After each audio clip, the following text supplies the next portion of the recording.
Guys, welcome to this week's podcast episode. And today I've got a fantastic entrepreneur from the Silicon Valley here to talk about power of masterminds. And he's going to talk about this idea of entrepreneurial freedom, which is really an interesting term that I'd love to hear more about. Name is Jeremy Shapiro, and he's got a lot of experience. And I'm really happy to have him on the show. So, Jeremy, welcome. Awesome. Thank you so much for having me. Thrilled to be here.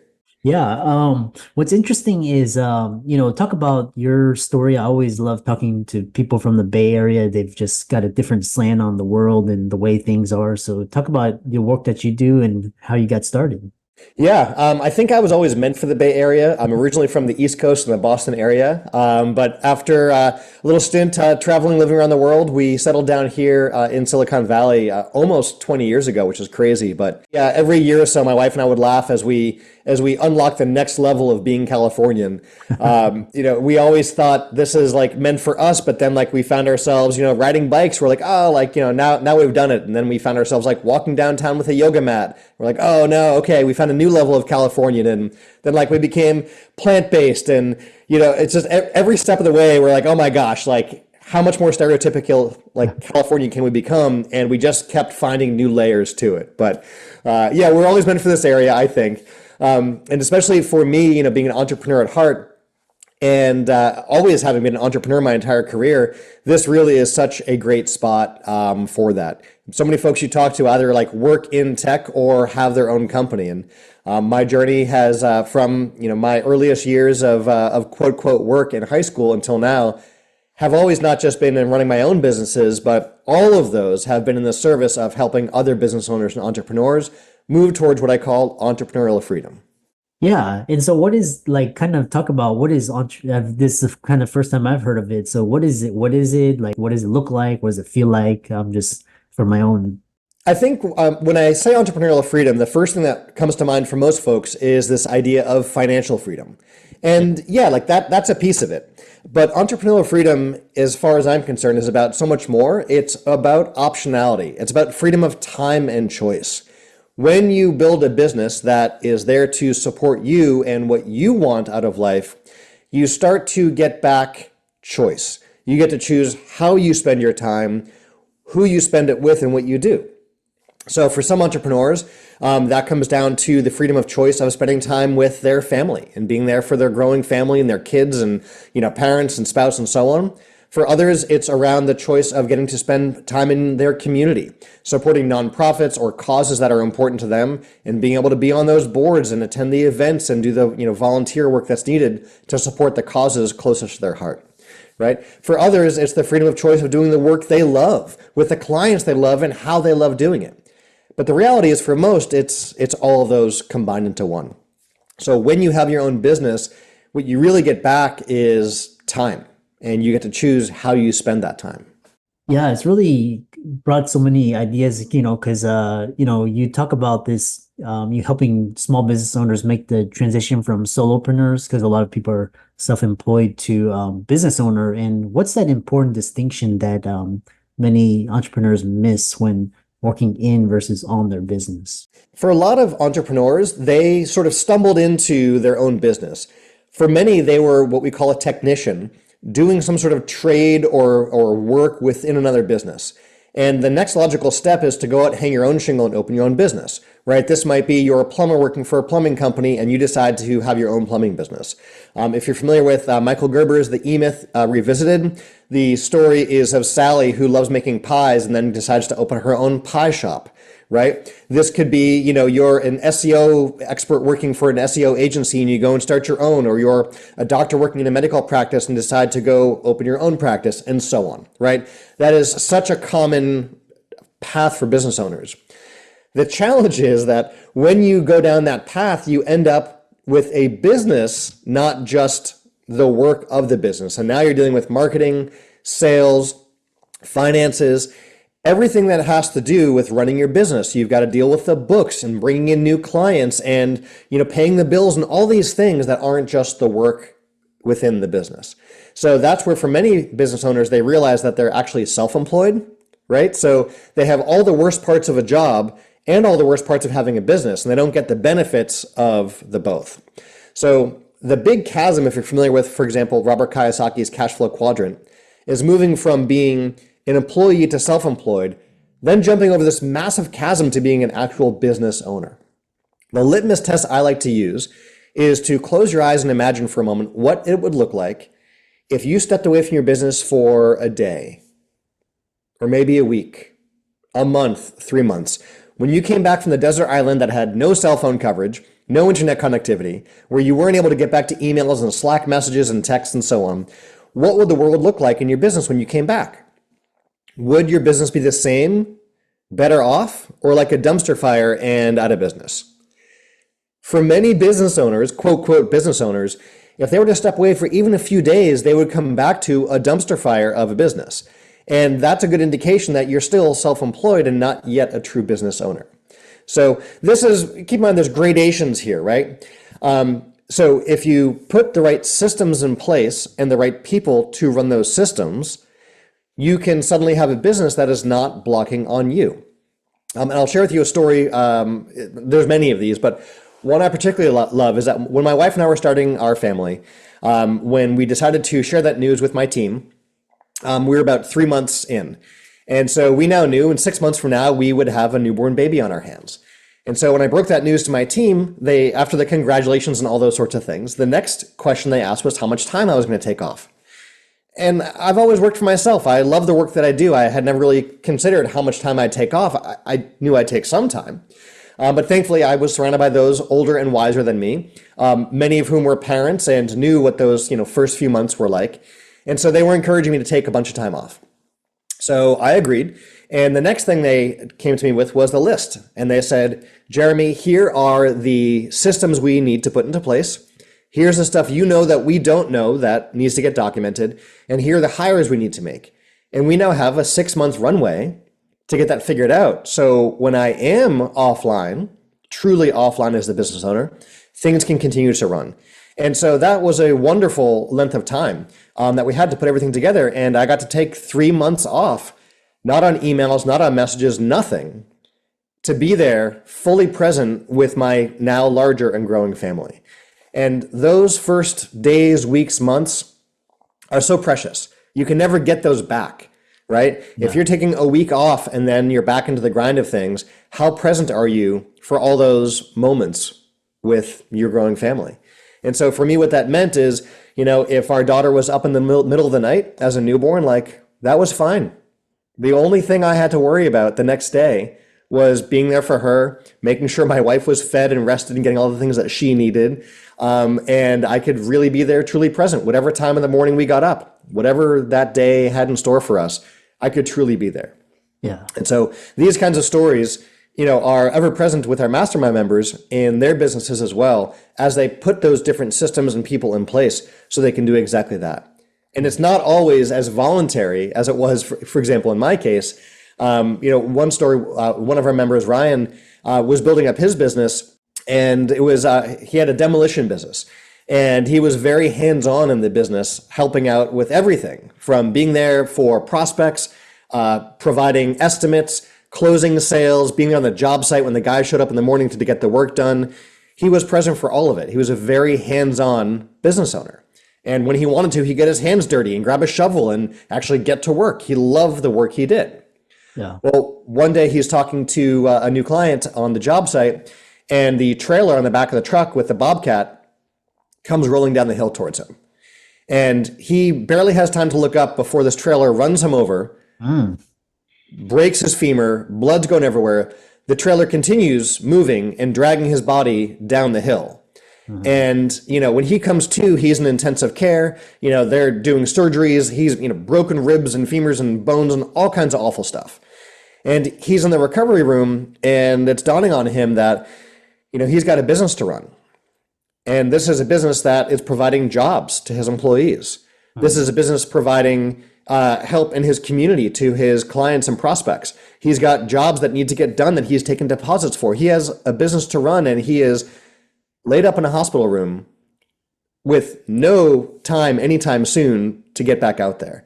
And so for him, it was not a choice, it was a forced decision. And so he quickly realized the systems he needed to put into place, the technology he needed to get. So for example, when his crew showed up on the job site, they could clock in and it would be geotagged to the job site, the time they clocked in and so on.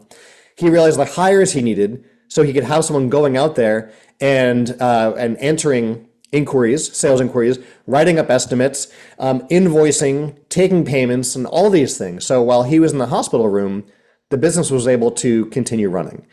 And a funny thing happened is he realized that when he wasn't present on the job site, and he wasn't there getting the crews going every morning, and he wasn't doing all this work that needed to get done, the business actually did better. And so suddenly he had a business that was growing, not because of him, but almost despite him. And he realized there was the freedom that could be found in having the right systems and the right people in place. And again, this didn't come by choice, but this was sort of forced on him. But his business grew from there to the point he was able to actually successfully sell and exit that business. Then took the time to travel the country with his family for a year, got an RV, settled down, and started other businesses. And there's so many more stories there. But I share that piece of Ryan's story as it relates to finding that entrepreneurial freedom, sometimes by choice and sometimes by circumstance. Yeah, I love that. It kind of reminds me because when I used to do everything on my own and just everything, and it's like so stressful, and then it's kind of counterintuitive because you start to have an VA or editors, and you find that you have more free time and you can focus more on, and then your business is actually growing. So it seems like the business owner was getting in the way of the. Oh yeah, yeah. You remind me in saying that of two other quick stories to share with you. One was at a client of mine who his business was he sold to retail stores. They had his hardware in their stores that sort of ran their point of sale systems. And this was a small business. This was him. He was the guy who created the hardware and the software and did the whole thing. Very typical Silicon Valley technical founder. Yeah. The problem was he also loved mountain biking and hiking and being outdoors. And when he was doing those things, he didn't have cell phone reception. And he, like many of us, takes pride in the work he does, and it's his name on the line. If something breaks, that's his reputation at stake, right? For many of us business owners, our name is tied up in all this. And so he wanted to be there for his customers, but that meant he wasn't going and enjoying the outdoors and doing the things that brought him fulfillment and joy, and was good for his health and wellness and mental health and everything. So one of the first things we helped him to do was to hire someone to be on the front line of support. So at least during business hours, when that person was online and taking care of things, my client was not the first line of defense now. He could go and work on other parts of the business and not worry about being, quote, on call. Yeah. And that, just headspace wise, was a dramatic, huge first step forward. And he was able to grow from there. And on the larger end of things, another client of mine had employees and had a team and had offices in multiple countries, but the marketing work still often fell to him to do. And he did an okay job of it. He was doing content marketing, SEO, PPC, a lot of this kind of work. And he did an okay job. But at some point, from the conversation we had in the mastermind, he realized to grow, he needs to find someone else to do that kind of work. And so he hired a chief marketing officer, a CMO. Now that CMO came on board and was way better at this than he was. So one good takeaway for our listeners is be mindful of hiring people who are smarter than you and are able to do things better than you and have deeper expertise than you. Yeah. It is so worth it. And so with this CMO, all the stuff he was doing was now able to be done full-time by someone as opposed to part-time by the business owner. Yeah. It was also able to be done better and with deeper and better expertise. And so from the work that CMO did, the business was able to grow and grow and grow, but more importantly, none of that was dependent on the business owner, and he could then go put his time towards higher value activities. So when we're the entrepreneur and the business owner, we can hire to get us back our time, and then we choose how we reinvest that time. We can reinvest it in the business and higher value activities. We can reinvest it in ourselves and do things that bring us wellness, health, and fulfillment. We can reinvest it in so many different ways, but it starts to give us that choice and that optionality that comes with that entrepreneurial freedom. I love that. And I love this idea of growing and becoming solopreneur to business owner, and now growing and scaling and just massive acceleration, which Silicon Valley is known for. and talk about this idea of the power of the mastermind that Napoleon has, and how you have a mastermind, in Silicon Valley. That must be very valuable. So talk about how you help entrepreneurs scale their businesses. So you mentioned Napoleon Hill. For those of you who haven't heard of him, he started the lives of Dale Carnegie and a lot of these sort of titans of industry. And one of his most well-known books, he has many, but one of his best-known books is from 1938 called Think and Grow Rich. Chapter 10 of that is called The Power of the Mastermind, the Driving Force, the Ninth Step Towards Riches. So he defined the mastermind, pardon this sort of old-timey speak, but it's the coordination of knowledge and effort in a spirit of harmony between two or more people for the attainment of a definite purpose. And he also said, no two minds ever come together without thereby creating a third invisible, intangible force, which may be likened to a third mind. All right, so let's modern day this and what that means today. So at the Bay Area Mastermind, our groups get together once a month for a full day of working on the business, right? So the work in the business is the work of the business. It's the stuff you typically do with your clients, with your team, and so on. But the work on the business is where we get to work on the bigger picture visionary parts of the business and get in the insights we need to really get those breakthroughs and those key pivots in our business. And I'm sure you've had this experience when you're talking with somebody else and not just talking at them, but hearing what they're up to and what they're doing. It can be eye-opening. You hear about things you didn't know about. So when we have folks who apply for a test drive for our mastermind, which this is your opportunity to join us for a day to get a feel for what the mastermind is like and see if it's a fit for you and if you're a fit for the mastermind. Folks test driving with us usually have a big burning question, something keeping them up at night. They've plateaued, they've stagnated, they've faced some challenge, and they feel stuck. So they seek out a mastermind group to get insights and answers and this peer advisory into the biggest challenge they have.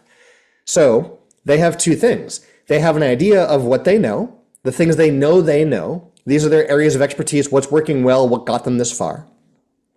They also have the things they know they don't know, which is that big question that they want answers to.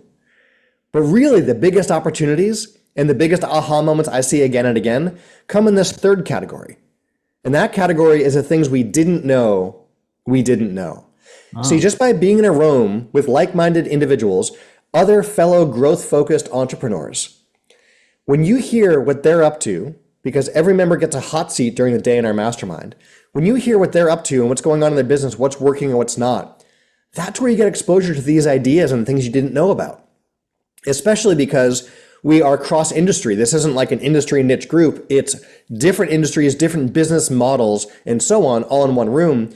You really get this cross-pollination of ideas between the members. So I'll give you an example.